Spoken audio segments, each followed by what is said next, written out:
So this is my audience. This is the beautiful woods. I'll hand that to you, Chris. I'm gonna talk about The Help, which was written by Catherine Stockton.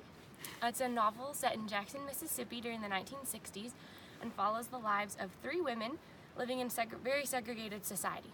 So the first character is Abilene. She's a black maid, and her job is to raise babies for upper-class white women. She loves them very well in spite of the injustice she receives at the hands of the people she works for and losing her own son to white people at one point in her life. And she says the famous line the book is known for, "You is kind, you is smart, you is important." And she just does a really good job caring for people throughout the story. Very lovable character. The second main character is Minnie. She's a hot-headed maid who has trouble keeping a job because she has a temper and a tongue. But she's really fun, and in spite of her difficult marriage and life, she provides comic relief throughout the story time and time again. And the third character is Skeeter, who's a white young woman, an aspiring author, and she sees the injustice in the segregated community. It's actually her community, so she goes to college, comes back, and begins to see how the help, that's what they call the maids, is treated pretty poorly, and she decides she wants to write about it.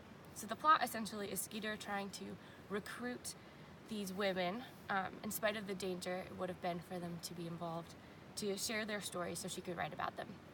And eventually other maids join.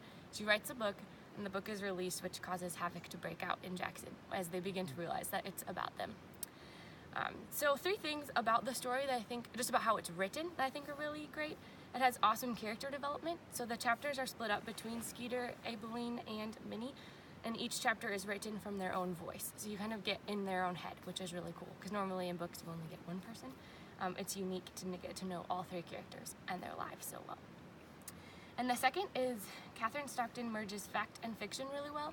So some of the stories in her book are actually based on true stories, things that she saw growing up in the South, but she frames it all in a fiction story, so not all of it is true. So she really is educating about real life events in this fictional masterpiece, which is humorous and heartbreaking at the same time. I think she does a really good job of walking you through all kinds of emotions. You'll be laughing and crying at different parts of the book, sometimes in the same chapter. But you're always rooting and hopeful for the heroines the entire time. And the third thing is she uses a lot of irony. So over and over, Catherine shows the irony of the upper-class white people toward their help. An example of this is one of the characters, Hilly. She's one of the meanest of the white women, and she's known for her campaigns for the black help to have their own toilets and go to the bathroom in their own space in the house, because she thinks that you can get sick from going in the same bathroom as them. And she's just pretty cruel overall to the help. Doesn't want to help their kids, send them to college, things like that. But anyway, she leads another campaign to collect coats for children in Africa. So it's very ironic that she's sending coats to children in Africa where they don't really even need coats, and yet there's a whole population of people that have needs right in front of her. So I think she writes the story really well, and I think it's an important reminder that that's not very far away, that's in our recent history, and it's important to be showing love and respect to everyone, regardless of their job or what they look like or anything. And so I just love the book. I think it's a real good story, and you should read it. Thanks. Stop it. Yeah. Oh, did you get my weird facial